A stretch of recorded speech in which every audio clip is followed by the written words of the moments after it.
மகாநதி அடுத்த வார எபிசோடில் என்ன நடக்க போகுது அப்படிங்கிறத பற்றி பார்க்கலாம். அதுக்கு முன்னாடி நம்மளோட சேனலை சப்ஸ்கிரைப் பண்ணாமல் பார்க்குற எல்லாருமே மறக்காமல் சப்ஸ்கிரைப் பண்ணிவிட்டு பாருங்கள். காவேரி வீட்டில் பார்த்திங்க அப்படின்னா எல்லாருமே வீடு காலி பண்ணி வேறு வீட்டுக்கு போயிடுவாங்க. விஜய் பார்த்திங்கன்னா எப்படியாவது காவேரி இருக்க அட்ரஸை கண்டுபிடிச்சி ஆகணும் அப்படின்னு சொல்லிட்டு நினைக்கிறாங்க. அதனால் குமரன் அவங்களோட கதாநாயகன் கிராண்ட் ஃபினாலே ஷோ நடக்க போகுது. அந்த விஷயம் விஜய்க்கு தெரிய குமரன் வின் பண்ணுறது ரொம்பவே ஆசையாக பார்க்க வருவார். அந்த ஷோவை பார்த்து முடிச்சதுக்கப்புறம் காவேரியோட ஃபேமிலியை ஃபாலோ பண்ணி காவேரி எங்கே இருக்காங்க அப்படிங்கிற விஷயத்தையும் பார்த்தீங்கன்னா விஜய் தெரிஞ்சுக்கிறாரு. தெரிஞ்சுக்கிட்டு அடுத்த நாளே வீட்டை விட்டு காலி பண்ணிவிட்டு இந்த மாதிரி காவேரி வீட்டு பக்கத்து வீட்டிலேயே விஜய் கூடி வராரு. அதுக்காக தாத்தா கிட்டேயும் பாட்டிக்கிட்டேயும் சொல்லிட்டு அவங்கள்ட்ட ஆசீர்வாதம் வாங்கிட்டு வீட்டில் கிளம்புற நேரத்தில் பார்த்தீங்கன்னா வெண்ணிலா விஜயை பிடிச்சிக்கிட்டு விஜய் நீங்கள் எங்கேயும் போகக்கூடாது இங்கேயே இருங்கன்னு சொல்லிட்டு அடம் பிடிக்கிறாங்க. ராகினியோட பிளான் தான் இது எல்லாமே. அதனால தான் வெண்ணிலா விஜய் கிட்ட அடம் பிடிக்கிறாங்க.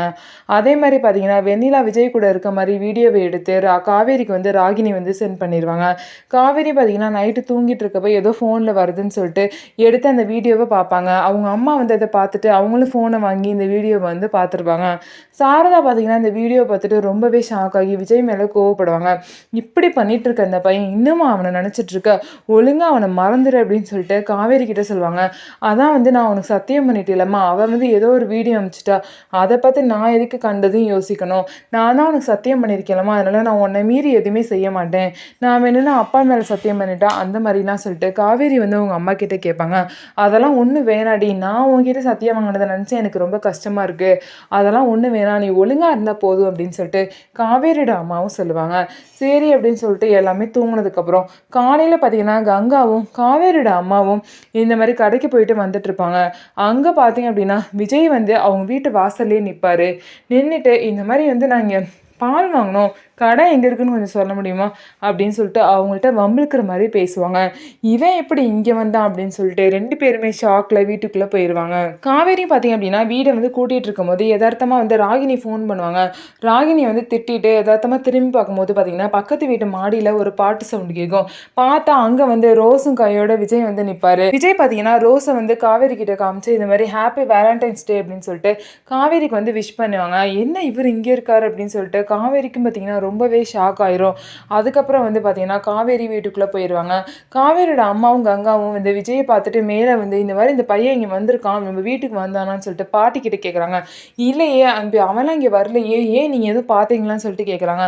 ஆமாம், இங்கேயே நம்ம வீட்டுக்கிட்டே நிற்கிறான் அப்படின்னு சொல்லிட்டு எல்லாமே பார்த்தீங்கன்னா எல்லா விஷயத்தையும் சொல்லுவாங்க. காவேரி வந்தோடனே நீ பார்த்தியாடி அப்படின்னு சொல்லிட்டு கேட்குறாங்க. ஆமாம், நான் முன்னாடியே பார்த்தேன் தான், உங்கள்கிட்ட சொன்னால் எதுக்கு தேவையில்லாமல் நீ பார்த்துட்டு இதெல்லாம் பண்ணிட்டு இருக்கேன்னு சொல்லிட்டு கேட்பீங்க, அதனால தான் நான் சொல்லலை அப்படின்னு சொல்லிட்டு காவேரியும் சொல்லிடுவாங்க. குமரன் கிட்ட பார்த்தீங்கன்னா விஜய் விஷயத்த சொன்னோன்னே நான் போய் என்னன்னு பார்த்துட்டு வரேன்னு சொல்லிட்டு குமரனும் பார்த்தீங்க அப்படின்னா வெளியே போவாங்க. அதுக்கப்புறம் பார்த்தீங்க அப்படின்னா காவேரி எங்கேயுமே போகக்கூடாது, நீ ரூம்லேயே இரு, நாங்களே உனக்கு சாப்பாடு காஃபி எல்லாம் எடுத்துகிட்டு வந்து கொடுக்குறோம் அப்படின்னு சொல்லிட்டு அவங்க அம்மா சொல்லுவாங்க. அதுக்கப்புறம் பார்த்தீங்க அப்படின்னா ஏதோ ஒரு வேலை விஷயமா இந்த மாதிரி அப்பளம் கம்பெனியை நடத்துறது பற்றி ஏதோ விஷயமா நான் விசாரிக்கணும்னு சொல்லிட்டு காவேரி பார்த்தீங்கன்னா வெளியே போயிட்டு வரேன்னு சொல்லிட்டு போவாங்க. அப்போதைக்கு பார்த்தீங்க அப்படின்னா பின்னாடி விஜய் காவேரியை பயமுறுத்துற மாதிரி பின்னாடி வருவார். அதுக்கப்புறம் காவேரி பார்த்தீங்க அப்படின்னா நீங்கள் எதுக்கு இங்கே வந்தீங்க, தயவுசெய்து வீட்டை காலி பண்ணிருங்கன்னு சொல்லிட்டு விஜய் கிட்ட காவேரி சொல்லுவாங்க. அதுக்கு விஜய் சொல்லுவாங்க, என்ன வீட்டை காலி பண்ணுறதா, அதெல்லாம் நடக்காத விஷயம், நான் இங்கே தான் இருப்பேன், இங்கேருந்து உன்னை பார்த்துக்கிட்டே தான் இருப்பேன், இங்கேருந்து நான் எங்கேயுமே போக மாட்டேன், உன் பக்கத்துலேயே தான் இருப்பேன்னு சொல்லிட்டு காவேரி கிட்டே விஜய் சொல்லுவார். காவேரிக்கு பார்த்தீங்க அப்படின்னா அவங்க அம்மாவோட சத்தியம் மட்டும் அவங்களுக்கு ஒரு இடைஞ்சலாக இருக்கும். அவங்க அம்மா விஜய் கூட பேசக்கூடாது பழகக்கூடாதுன்னு சொல்லிட்டு சத்தியம் வாங்கியிருப்பாங்க. இவ்வளோ தூரம் நடந்தனால மட்டும்தான் இனிமேலும் அவங்க அம்மாவை கஷ்டப்படுத்தக்கூடாது, அவங்க ஃபேமிலி இவங்களால எந்த அஃபெக்டும் ஆயிடக்கூடாதுன்னு சொல்லிட்டு தான் காவேரி பார்த்தீங்க அப்படின்னா விஜய் கூட சேர முடியாமல் விஜயை நினச்சிக்கிட்டே அவங்க வீட்டில் இருப்பாங்க. என்னதான் விஜய் வந்தது இங்கே காவேரிக்கு பிடிக்கும், இருந்தாலும் அது பிடிக்காத மாதிரி நடிச்சிட்டு இருப்பாங்க. விஜய் கிட்ட பேசிகிட்டு இருக்கும்போது பார்த்தீங்க அப்படின்னா காவேரி நீங்கள் தான் வெண்ணிலா கூட ரொம்ப சந்தோஷமாக இருக்கீங்களே, அப்புறம் எதுக்கு என்னை தேடி இங்கெல்லாம் வரீங்க அப்படின்னு சொல்லிட்டு காவேரி கேட்பாங்க. வெண்ணிலா கூட ரொமான்ஸ் பண்ணுற அளவுக்கு போயிட்டீங்க அவங்க ரூம்க்கே, இதுக்கு மேலே என்ன வேணும், அவங்களே கல்யாணம் பண்ணிட்டு சந்தோஷமாக இருக்க வேண்டியது தானே அப்படின்னு சொல்லிட்டு காவேரி கேட்பாங்க. என்னது இந்த விஷயம்லாம் உனக்கு எப்படி தெரியும் அப்படின்னு சொல்லிட்டு விஜய் கேட்பாங்க. கண்டிப்பாக இந்த ராகினி வேலையாக தான் இருக்கும், அவரால் தான் இந்த மாதிரி வேலையெல்லாம் பார்க்க முடியும் அப்படின்னு சொல்லிட்டு விஜய் சொல்லுவார். காவேரி பார்த்தீங்க அப்படின்னா யார் அனுப்புனா என்ன, யார் சொன்னால் என்ன, நீ அதானே உண்மை, வெண்ணிலா தானே இனிமேல் உங்கள் லைஃப்பில் இருக்க போகிறாங்க, நான் தான் உங்கள் லைஃப்பை விட்டு போயிட்டேனே, திரும்ப திரும்ப எதுக்காக இங்கே வந்துட்டுருக்கீங்க அப்படின்னு சொல்லிட்டு காவேரி வேணும்னே அவங்க ஈகோவெல்லாம் வச்சுக்கிட்டு விஜய் கிட்ட பேசுவாங்க. விஜய் பார்த்தீங்க அப்படின்னா, "நீங்க ராகினி சொல்றதெல்லாம் நம்பிட்டு இருந்தா என்னால ஒண்ணுமே பண்ண முடியாது காவேரி. நான் வீட்ட விட்டு கிளம்பி இங்க குடி வர போறேன்." அப்படிங்கிற விஷயம் தெரிஞ்சோனே, வெண்ணிலா ரொம்ப அடம் பிடிச்சா. அதனால அவள சமாதானப்படுத்தி அவ ரூம்ல விட்டுட்டு வந்தேன். அத தான் வந்து ராகினி உனக்கு இந்த மாரி அனுப்பிச்சிருக்கா. நீயும் வந்து அத பார்த்துட்டு என்ன தப்பா நினைச்சிட்டு இருக்க அப்படின்னு சொல்லிட்டு விஜய் வந்து சொல்லுவாரு. ஓ! Super, super. வெண்ணிலாக்கு எதுவுமே ஞாபகம் வராதப்பயே அவ உங்க பக்கத்திலேயே இருக்கணும்னு சொல்லிட்டு நெனைக்கிறா. அவளுக்கு மட்டும் எல்லாம் ஞாபகம் வந்துருச்சுன்னா, எல்லாம் அவ்வளோதான். அதான் பார்க்குறேன். அதுக்கப்புறம் நீங்க என்ன முடிவு எடுக்க போறீங்க அப்படிங்கிறதுல தான் நான் வெயிட் பண்ணிட்டுருக்கேன் அப்படின்னு சொல்லிட்டு காவேரியும் சொல்லுவாங்க. நீ என்ன வேணாலும் யோசிச்சுக்கோ, என்ன வேணாலும் பண்ணிக்கோ. வெண்ணிலாக்கு ஞாபகம் வந்தாலும் சரி, வராட்டியும் சரி, அவ நான் தான் வேணும்னு அடம் பிடிச்சாலும் சரி, ஆனா எனக்கு இந்த லைஃப்ல ஒரே ஒருத்தி மட்டும் தான். அது நீ மட்டும் தான் காவேரி. நீ மட்டும் தான் என்னைக்குமே என்னோட பொண்டாட்டி. வேற யாரும் இனிமே என் லைஃப்ல வர முடியாது. யாருக்கும் இடம் கிடையாது அப்படின்னு சொல்லிட்டு விஜய் வந்து காவேரி கிட்ட சொல்லுவாங்க. காவேரிக்கு இந்த வார்த்தையெல்லாம் கேட்கும்போது ரொம்பவே மனசுக்கு சந்தோஷமா இருக்கும். காவேரிக்கு பார்த்தீங்க அப்படின்னா, விஜய் வந்து நம்மள விட்டு போமாட்டாரு. என்னதான் வெண்ணிலா கூட இருந்தாலும் அவருக்கு நம்ம தான் முக்கியம் அப்படிங்கிற விஷயம் நல்லாவே புரியும். இருந்தாலும் பார்த்தீங்கன்னா, அவங்களோட ஈகோ வந்து விஜய் கிட்ட ஓப்பனா பேச முடியாம, அது மட்டும் இல்லாம அவங்க அம்மா வார்த்தைய மீறி விஜய் கிட்ட பேச முடியாம இருக்காங்க. காவேரி நெனச்சா இப்ப கூட வந்து அவங்க எல்லாத்தையும் விட்டுட்டு விஜய் கூட கிளம்பி போக முடியும். திரும்ப பழைய வாழ்க்கைய வாழ முடியும்.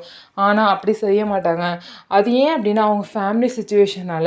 அதனால பார்த்தீங்க அப்படின்னா, காவேரி வந்து ஃபேமிலி சம்மந்தத்தோட அவங்க அம்மா சம்மதத்தோட விஜய் கூட சேரணும் அப்படின்னு சொல்லிட்டு நினைக்கிறாங்க. விஜயும் வந்து அதுக்காக தான் வந்து கிளம்பி காவேரி பக்கத்துல வந்திருக்காங்க. எப்படியோ வந்து பக்கத்துல இருந்து காவேரி ஃபேமிலிக்கு நம்ம யாரு? நம்ம மேல ஒரு தப்பும் இல்ல. கான்ட்ராக்ட் போட்டது மட்டும் தான் தப்பு. அத மீறி ஒரு தப்பும் நம்ம செய்யல அப்படிங்கிறத காவேரி ஃபேமிலிக்கு வந்து ப்ரூவ் பண்ணணும். ப்ரூவ் பண்ணி காவேரி என் கூட கூட்டிட்டு போணும் அப்படிங்கிற பிளான்ல தான் விஜயும் பார்த்தீங்கன்னா இங்க வந்திருப்பாங்க. அதே மாரி தான். ஸோ காவேரி, விஜய் இவங்க 2 பேருமே பார்த்தீங்கன்னா, ஒருத்தர ஒருத்தர் இன்னமும் நெனச்சு லவ் பண்ணிட்டு தான் இருக்காங்க. அவங்க ஃபேமிலிய கன்வின்ஸ் பண்றது மட்டும் தான் 2 பேருக்கும் பார்த்தீங்கன்னா, ஒரு பெரிய வேலையா இருக்கு. ஸோ எவ்வளோ சீக்கிரம் வந்து விஜய் வந்து சாரதாவ வந்து கன்வின்ஸ் பண்ணி அவங்கள கூட்டிட்டு போறாங்க அப்படிங்கிறத பொறுத்திருந்து பார்க்கலாம். இன்னொரு சைட் பார்த்தீங்க அப்படின்னா, கங்காவும் குமரனும் அவ்வளோ கோவமா இருந்தாங்க. ஆனா இப்ப பார்த்தீங்க அப்படின்னா, அவங்களும் கொஞ்சம் கொஞ்சமா விஜய புரிஞ்சுகிட்டு, காவேரி, விஜய் விஷயத்துல ஹெல்ப் பண்ணணும் அப்படின்னு சொல்லிட்டு நெனைக்கிறாங்க. இதே மாரி சாரதாவும் பார்த்தீங்கன்னா, கூடிய சீக்கிரம் புரிஞ்சுகிட்டு, விஜய் கூட காவேரிய வந்து சேர்த்து வச்சுருவாங்க. இதுதான் வந்து எல்லாத்தோட ஆசை. வெண்ணிலாவுக்கு வந்து என்னதான் ஞாபகம் வந்தாலும் கூட, விஜய் வந்து கண்டிப்பா வந்து வெண்ணிலாவை ஏத்துக்கவே மாட்டாரு. காவேரியோட பிளேஸ்ல என்னைக்குமே வெண்ணிலாவை விஜய் வந்து வச்சு பார்க்கவே மாட்டாரு. அதுதான் வந்து ஃபியூச்சர்ல நடக்கும்.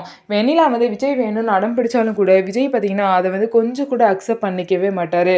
விஜய் லைஃப்ல எப்போதுமே காவேரி மட்டும் தான் இருப்பாங்க அப்படிங்கிறத விஜய் வந்து ரொம்பவே அதுல உறுதியா இருக்காரு. காவேரியும் பார்த்தீங்கன்னா, அப்பப்போ கொஞ்சம் கன்ஃப்யூஸ் ஆனாலும் கூட, விஜய் மேல உள்ள லவ் பார்த்தீங்கன்னா, அவங்களுக்கு குறையவே இல்ல. எப்போதும் போல விஜய் தான் காவேரி மனசுலயும் இருக்காங்க. ஆனா காவேரியோட அம்மாக்கு மட்டும் பார்த்தீங்கன்னா, விஜய் மேல உள்ள தப்பான அந்த அபிப்பிராயம் வந்து கொஞ்சம் கூட இன்னமும் மாறாம இருக்கு. இது வந்து மாறத்துக்கு வந்து கொஞ்சம் நாள் ஆகும். என்னதான் இருந்தாலும் பார்த்தீங்கன்னா, எவ்வளோ பிரச்சனை வந்தாலும் கடைசியில விஜயும், காவேரியும் மட்டும் தான் சேருவாங்க. இந்த மாரி தான் ஃபியூச்சர்ல எபிசோட்ஸ் போகும். நம்ம வீடியோ உங்களுக்கு பிடிச்சிருந்தா நம்ம வீடியோவ லைக் பண்ணிக்கோங்க. அதுக்கப்புறம் நம்மளோட சேனல மறக்காம சப்ஸ்கிரைப் பண்ணிட்டு பாருங்க.